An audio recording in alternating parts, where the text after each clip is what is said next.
Hey, what's up guys? Joe Ford here, public adjuster in South Florida, and today we're going to talk about denied claims. When a claim gets denied or underpaid, you have three options. You can pursue litigation and hire an attorney. You can try to reopen the claim with new evidence and facts.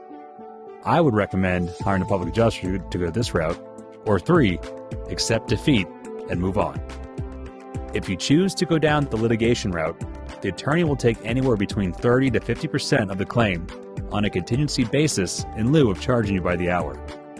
The other option is to pay the attorney by the hour, which will be $200 to $500 an hour.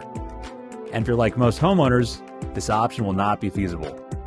The problem that may arise is that the attorney will need a minimum of $10,000 to $20,000 as a contingency to take on the claim. So a claim that is valued at $20,000, the attorney will most likely not take it on, as he would need all the fees to warrant a lawsuit. You may be asking yourself, how is this fair? How did we get here? Let me tell you. In November, a law was passed, removing attorney one-way fees. Prior to 2023, if you prevailed against your insurance carrier, then they would be responsible for paying your attorney's fees. This kept the carrier in check. This is why I recommend litigation as a last resort, and only if the claim is large enough. So this brings me to option 2, reopening your claim. I would hire a public adjuster to make sure it's done correctly. Many claims are denied due to improper documentation, reporting, or lack of evidence. When you file a claim, the insurance carrier will send out their own adjuster to make a report.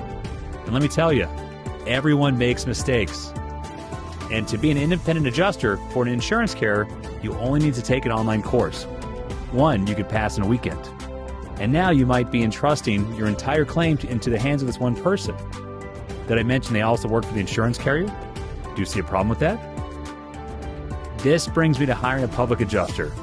To become a public adjuster, you must take the same exam and course as a carrier's adjuster, then work for at least 6 months under a public adjusting firm.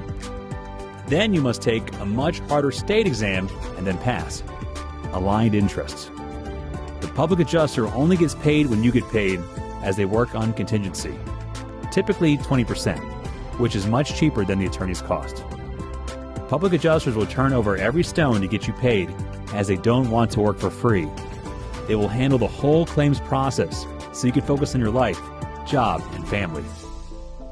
When the claim is reopened, your adjuster will typically come to your house prior to his inspection, and if he deems the claim is valid and within your policy rights, he will reopen the denied claim.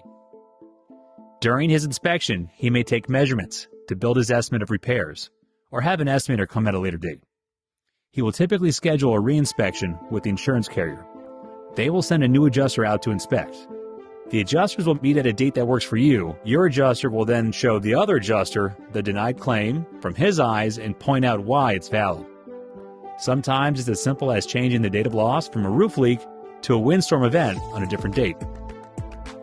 Now that the claim is reopened, your adjuster will wait for the carrier's estimate to compare it with his or her own and vice versa. The adjusters will do all of the communication, so you need not to worry, and will include you in anything important or anything you request. Once estimates are reviewed, negotiations will typically start, and this is where the adjuster's magic starts to shine. And using various strategies, your adjuster will work to get the number up to an acceptable one that works for you. He may compare estimates and go over line items with the desk adjuster. A second inspection may be requested, or additional data may be gathered, such as contents or ALE. Additional living expenses be added to the estimate. If a claim reaches a standstill, an ADR clause may be invoked. ADR stands for Alternate Dispute Resolution. Typically, it's mediation or appraisal. Arbitration is a new one that is being added to newer policies. With mediation, it must be invoked, and this is non-binding.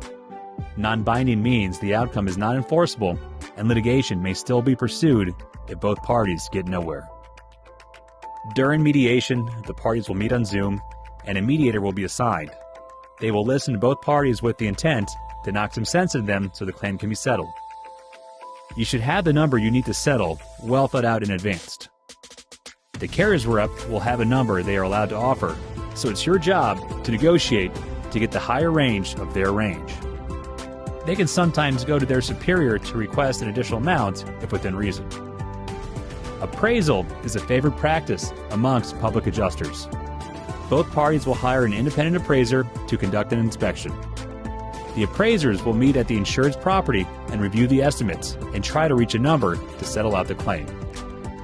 If they're not able to agree on a number, an umpire may be hired to listen to both appraisers and decide the amount of the claim. Appraisal has a cost of $2,000 to $3,000 on average. It may sound like a lot of money, but it comes off the top of the award. Paying $3,000 out of a $50,000 award isn't so bad when the prior amount that's zero. Now this is binding, so whatever the outcome is, it's final. In certain circumstances, a portion of the claim is denied and that part is not appraised. That can still be reopened or pursued in litigation. Lastly, arbitration. An arbiter would be hired to listen to both parties and decide a ruling. So in conclusion, I would in this order. 1. Hire a public adjuster and have the claim reopened to get the money you are deserved. Follow your adjuster's advice and use the alternate dispute resolution clause to win your claim, as it's a much cheaper option than litigation if needed. And if all else fails, then you should hire an attorney and pursue litigation. So if you like this video, please like, subscribe. Thank you for listening, and talk to you next time.